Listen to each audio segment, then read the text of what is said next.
பல டிபார்ட்மெண்ட்லயும் மறுபடியும் சொல்றேன், கட்சி நிதின்ற பேர்ல அடிச்ச கொள்ளைய ஒண்ணு ஒன்னா கவர்மெண்டோட கஜானாக்குள்ளேயே கொண்டு சேர்த்துக்கிட்டே இருக்கிறாங்க.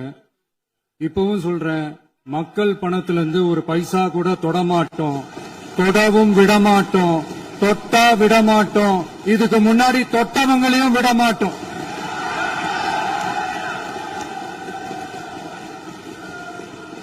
ஒவ்வொரு ஊழலா வெளியில வரும் போலே, ஒவ்வொரு வேஷமா கலைஞ்சிரும் போலே, இங்க இருக்கிற நிறைய பேரு நடுங்கி போய் இதுல நம்ம மேல அவதூறு வேற. இப்ப புதுசா ஒரு வெப்பன் ஒண்ணு கொண்டு வந்திருக்காங்க. அது என்ன தெரியுமா? அவங்க தயவால தான் நம்ம ஆட்சி நடக்குதான். மக்கள் தயவால இந்த ஆட்சி நடந்துகிட்டு இருக்கு. மனசாட்சி உள்ள சக்திகளோட ஆதரவால இந்த ஆட்சி நடந்துகிட்டு இருக்கு. நாங்க தான் அனுப்பி வச்சோம் அப்படின்றாங்களே. அனுப்பி வச்சவங்களுக்கு மினிஸ்ட்ரியில இடம் கொடுத்தா ஏன் கதறீங்க? ஏன் இவ்வளவு கோவம்? ஏன் இவ்வளவு கதறல்? இதுல இன்னொரு முக்கியமான விஷயம், மார்க்சிஸ்ட் கம்யூனிஸ்ட் கட்சி நமக்கு ஆதரவு கொடுத்தது சுயேட்சையா எடுத்த முடிவுன்னு சொல்றாங்க. அதே மாதிரி இந்திய கம்யூனிஸ்ட் கட்சி நமக்கு ஆதரவு கொடுத்தது சுயேட்சையா எடுத்த முடிவுன்னு சொல்றாங்க. இதுல எங்க இருந்து நாங்க தான் அனுப்பி வச்சோம்னா புரியலையே. மக்களுக்கு நல்லா புரியும், எல்லாத்தையும் தெளிவா பார்த்துக்கிட்டு இருக்கிறாங்க.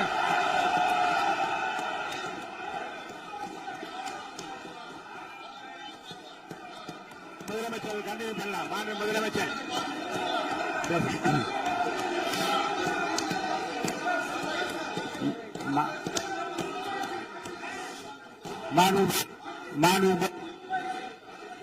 முதலமைச்சர் கண்டினியூ பண்ணலாம். நீ கண்டினியூ பண்ணலாம்.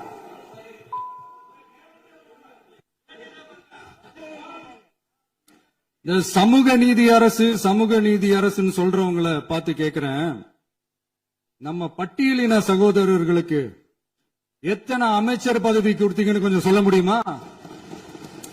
ஆனா நம்மளுடைய அரசுல 8 அமைச்சர் பதவிகள் யாருக்கு? நம்ம பட்டியலின சகோதரர்களுக்கு. எல்லாம் நம்ம அண்ணன், நம்ம தம்பி, நம்ம தங்கச்சிங்க. அண்ணல் அம்பேத்கர் அவர்களுடைய கிட்டத்தட்ட 100 ஆண்டு கால கனவு இப்ப நிறைவேறி இருக்கு. நான் ஏன் கொஞ்சம் சவுண்டா பேசுறேன் அப்படின்னா அவங்களுக்கு கேட்கணும்ன்றதுக்காக, தப்பா எடுத்துக்காது. அதே மாதிரி பெண்களோட பாதுகாவலர் நாங்க தான் அப்படின்னு சொல்லிக்கிறவங்களை கேட்கிறேன், எத்தனை பெண்களுக்கு அமைச்சர் பதவியில இடம் கொடுத்தீங்க கொஞ்சம் சொல்ல முடியுமா? எங்க அரசுல 4 சகோதரிகளுக்கு அமைச்சர் பதவி கொடுத்திருக்கிறோம்.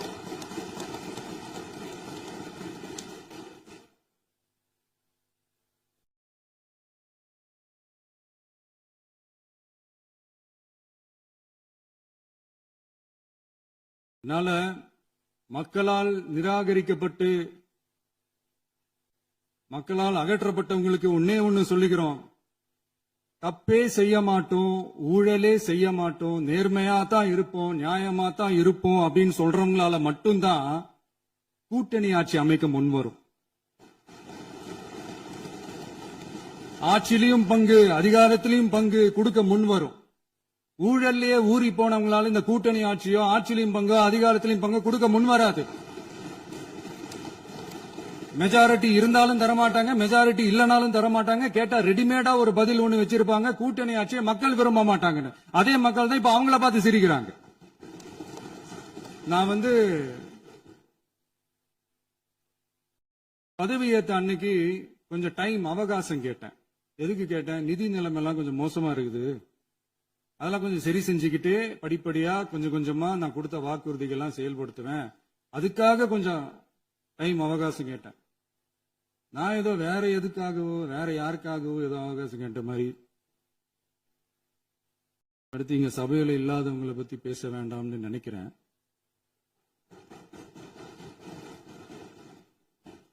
இங்க நம்மளை பத்தி அவதூறு பரப்புறதோட மட்டும் இல்லாம இப்ப நம்ம மக்கள் மேலேயும் அவதூறு பரப்ப ஆரம்பிச்சுட்டாங்க. மக்கள் நமக்கு ஓட்டு போட்டது தப்பான், குடும்பம் குடும்பமா நமக்கு ஆதரிச்சது தப்பா? இது இப்ப இல்ல, நான் சொல்றது எம்ஜிஆர் அவர்கள் காலத்திலிருந்தே. அப்பவே அவர் ஜெயிச்சப்போ அதே மக்களை தப்பு தப்பா பேசுறது. மக்கள் என்ன பண்ணிட்டாங்க, எம்ஜிஆர் என்ன பண்ணிட்டாரு, எம்ஜிஆர் என்ன இது பண்ணிட்டாரு. 50 வருஷமா ஒரே டெக்னிக்கா?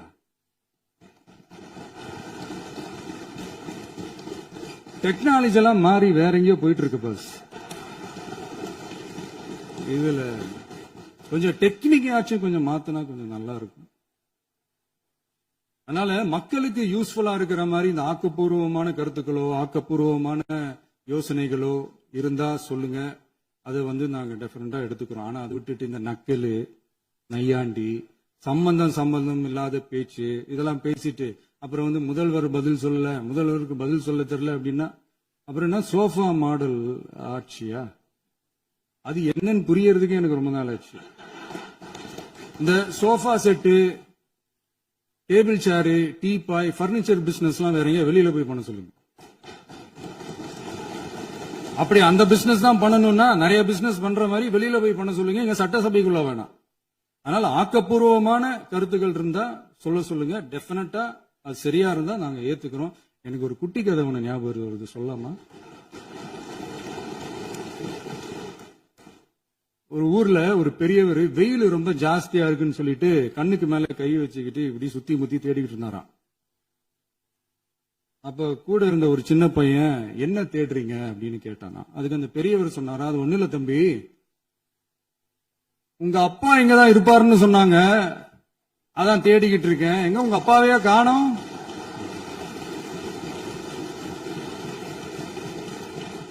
இல்ல எங்களுக்கும் நக்கலா நையாண்டியா சம்பந்தம் இல்லாத குட்டி கதை இதெல்லாம் எங்களுக்கும் பேச தெரியும்.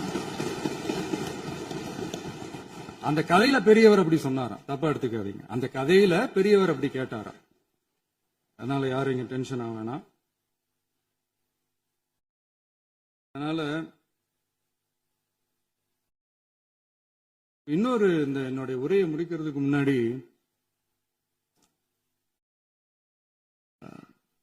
போயிட்டாங்க, பேசலாமா? உங்க கருத்துக்களை நீங்க முழுமையாக மன நிறைவோடு பேசலாம். டிவியில பார்த்தோம். சரி, அதான் 5 நிமிஷம் பேசுனதுக்கே கொளத்தூரி இந்த ஆட்டம் ஆயிடுச்சு. பேசுனா அப்புறம் என்ன பண்றது? கடைசியா நான் இந்த உரையை முடிக்கிறதுக்கு முன்னாடி ஒரு முக்கியமான ஒரு விஷயம் பத்தி சொல்லணும். ஆளுநர் உரை அன்னைக்கு இந்த தமிழ் தாய் வாழ்த்துக்கு அப்புறம் தேசிய கீதம் பாடினது தப்பு, தேசிய கீதம் 2 முறை பாடினது தப்பு. அப்படி ஒரு நிகழ்வு இதுக்கு முன்னாடி இந்த சட்டசபையில நடந்ததே கிடையாது. அந்த மரபே மாத்திட்டீங்க. இப்படி ஒரு பெரிய ஒரு போர் மாதிரி எதிர்கட்சி சார்ந்தவங்க எல்லாம் சொன்னாங்க இல்லையா? அந்த மாநில உரிமை போராளிகளை, அந்த மரபு காக்கிற உரிமை போராளிகளை ஒரே ஒரு கேள்விதான் கேட்கணும். 2021 ஆகஸ்ட் 2 ஞாபகம் இருக்கா? Centenary celebration of Tamil Nadu legislature. அந்த பங்கன்ல நம்ம முன்னாள் முதலமைச்சர் கருணாநிதி அவர்களோட கலைஞர் அவர்களுடைய கலைஞர் அவர்களுடைய புகைப்படத்தை மாண்புமிகு குடியரசுத் தலைவர் திறந்து வைக்கிற ஒரு பங்கன். அந்த பங்கன்ல national anthem followed by Tamil தாய் வாழ்த்து அப்படின்னு அறிவிச்சது ஞாபகம் இருக்கா? அதாவது தேசிய கீதத்துக்கு அப்புறமா 2வது முறையா, நோட் திஸ் பாயிண்ட் மாண்புமிகு பேரவைத் தலைவர் அவர்களே, பிளீஸ் நோட் திஸ் பாயிண்ட். தேசிய கீதத்துக்கு அப்புறம் 2வது முறையாக தமிழ் தாய் வாழ்த்து பாடப்படும் அப்படின்னு சொன்னது ஞாபகம் இருக்கா? அதுவும் முத்தமிழ் அறிஞர் அப்படின்னு சொல்ற நம்ம கலைஞர் அவர்களுடைய அந்த புகைப்படம் வெளியிட்டு விழாவில் அவர் இருந்த இதே சபையில தமிழ 2வது இடத்துக்கு தள்ளினது யாருன்னு ஞாபகம் இருக்கா? அது மட்டும் இல்ல, அந்த தேசிய கீதத்தை நாட்டுப்பண் நேஷனல் ஆந்தம்னு சொல்லி அதே பங்கன்ல கடைசியா பங்கன் முடியும் போது செகண்ட் டைம் தேசிய கீதம் பாடினதும் ஞாபகம் இருக்கா? இதே அவையில் தான் அது அவை குறிப்பிலும் இருக்கிறது. இதே அவையில் தான் நடைபெற்றது. இந்த book தக்க நேரத்தில் இந்த ஆதாரங்களை அளித்த மாண்பு முதல்வர்களுக்கு நன்றியை தெரிவித்துக் கொள்கிறேன். டவுட் இருந்தா இந்த புக்கை பார்த்து தெரிஞ்சுக்கலாம். அதனால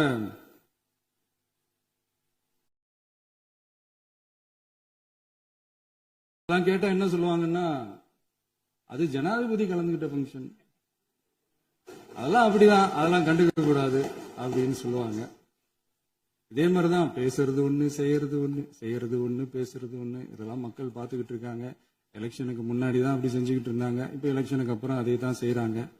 இந்த விஜயையும் சாமானியர்களின் உண்மையான சமூக நீதி அரசையும் அவமானப்படுத்துறதுக்கு தான் அவங்களோட அந்த பொலிட்டிக்கல் சீனியாரிட்டி அது பயன்படுத்துது போல.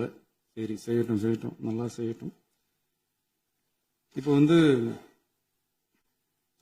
ஆனாலும் நம்மளுடைய மாநில உரிமை, மொழி உரிமை, உத்தம உத்தரர் போல வேஷம் போடுற எதிர்கட்சிக்கு ஒன்றை மட்டும் ஆணித்தரமாக சொல்றோம்.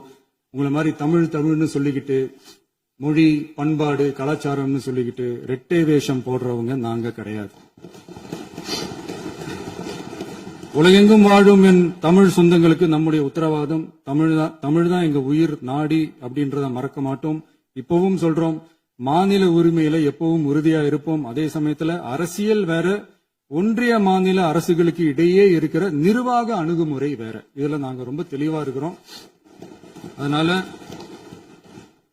எங்களுக்கு பாடம் எடுக்கிறதா நினைச்சுக்கிட்டு உங்க வேஷத்தை நீங்களே கொஞ்சம் கொஞ்சமா கலைச்சுக்கிட்டே வரீங்க, மறந்துடாதீங்க. அப்புறம் நேத்து எதிர்கட்சி தலைவர், மாண்புமிகு எதிர்கட்சி தலைவர் பேசும்போது நிறைய பேசினாங்க. அதுல ஒண்ணு மட்டும் அரசு சொல்றதா நினைச்சுக்கிட்டு நம்மள இன்டைரக்டா ஈவில் அப்படின்ற அந்த வார்த்தையை யூஸ் பண்ணாங்க. எனக்கு ஒண்ணுதான் சொல்லணும்னு தோணுது. ஈவில்ஸ்னு டெவில்ஸ் பேசக்கூடாது.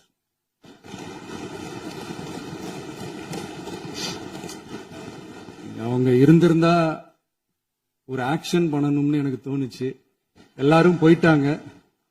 இல்ல, பர்மிஷன் பண்ணலாமா? இப்பவும் பண்ணலாம், ஒன்னும் தப்பு இல்ல.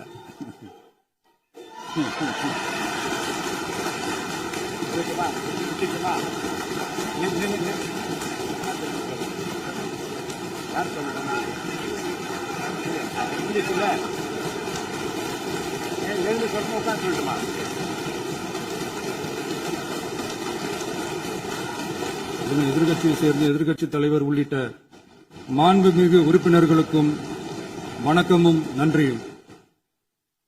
பதிலுரை வழங்குற அதே நேரத்தில் நம்மள சட்டமன்ற உறுப்பினரா தேர்ந்தெடுத்த பெரம்பூர் தொகுதி மக்களுக்கு நம்மளோட நெஞ்சார்ந்த நன்றிகள். அதே மாதிரி ராஜினாமா பண்ணிட்டாலும் நம்மளை தேர்ந்தெடுத்த திருச்சி கிழக்கு மக்களுக்கும் இந்த மன்றத்தில் நம்மளோட நன்றியை